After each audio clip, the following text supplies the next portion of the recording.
It is said that the grass is always greener on the other side of the fence. And I believe this is true, especially when I hear President Obama often talk about Korean education system as a benchmark of success.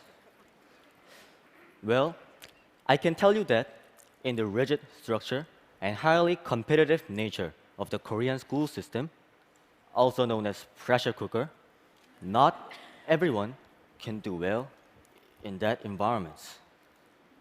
While many people responded in different ways about our education system, my response to the high pressure environments was making bows with pieces of wood found near my apartment building. Why bows? I'm not quite sure. Perhaps, in the face of constant pressure, my caveman instinct of survival has connected with the bows. If you think about it, bow has really helped drive human survival since prehistoric times. The area within 3 kilometers of my home used to be a mulberry forest during Joseon Dynasty, where silkworms were fed with mulberry leaves. In order to raise the historical awareness of this fact, the government has planted mulberry trees. The seeds from these trees also have spread by birds here and there nearby the soundproof walls of the city expressway that has been built around 1988 Olympics. The area near these walls, where nobody bothers to pay attention to, had been left free from major intervention, and this is where I first found my treasures. As I fell deeper into bow making, I began to search far and beyond my neighborhood.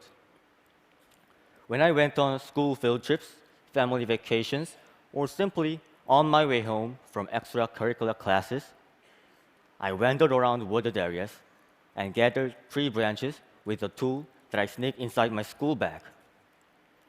And they would be something like saws, knives, sickles, and axes that I covered up with a piece of towel. I would bring the branches home, riding buses and subways, barely holding them in my hands. And I did not bring the tools here to Long Beach. Airport security. In the privacy of my room, covered in sawdust, I would saw, trim, and polish wood all night long until a bow took shape. One day, I was changing the shape of a bamboo piece and ended up setting the place on fire. Where? The rooftop of my apartment building, a place where 96 families call home. A customer from a department store across my building called 911, and I ran downstairs to tell my mom with half of my hair burnt. I want to take this opportunity to tell my mom in the audience today, Mom, I was really sorry, and I'll be more careful with open fire from now on. My mother had to do a lot of explaining, telling people that her son did not commit a premeditated arson. I also researched extensively on bows around the world. In that process, I tried to combine the different bows from across the time and places to create the most effective bow. I also worked with many different types of wood, such as maple, yew, and mulberry, and did many shooting experiments in the wooded area near Urban Expressway that I mentioned before. The most effective bow for me would be like this. 1. Recurved tips can maximize the springiness when you draw and shoot the arrow. 2. Belly with drawn inward for higher draw weights, which means more power. 3. Sinew used in the outer layer of the limb for maximum tension storage. And 4. Horn used to store energy in compression.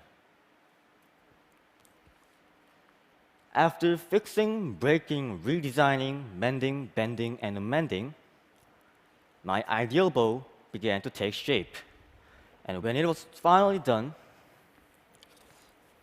it looked like this. I was so proud of myself for inventing a perfect bow on my own. This is a picture of Korean traditional bows taken from a museum, and see how my bow resembles them. Thanks to my ancestors for robbing me my invention.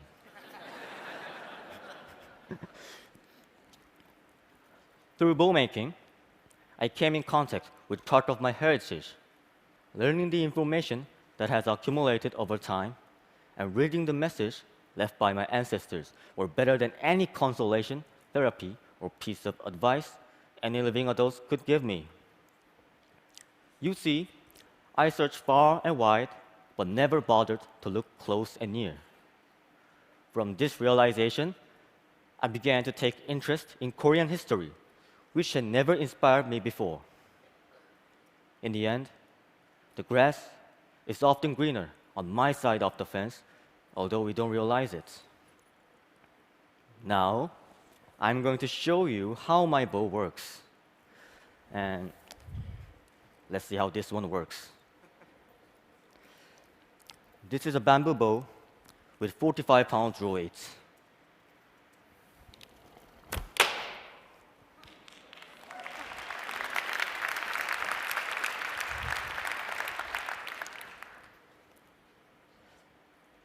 A bow may function in a simple mechanism.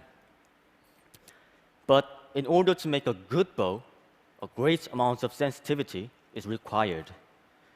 You need to console and communicate with the wood material. Each fiber in the wood has its own reason and function for being, and only through cooperation and harmony among them comes a great bow. I may be an art student with unconventional interests, but I hope I am making a contribution by sharing my story with all of you.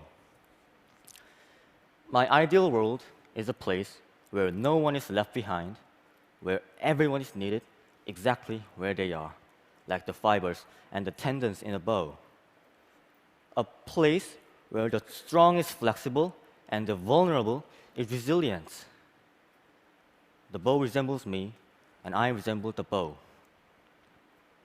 Now, I'm shooting a part of myself to you. No, better yet, a part of my mind has just been shot over to your mind. Did it strike you? Thank you.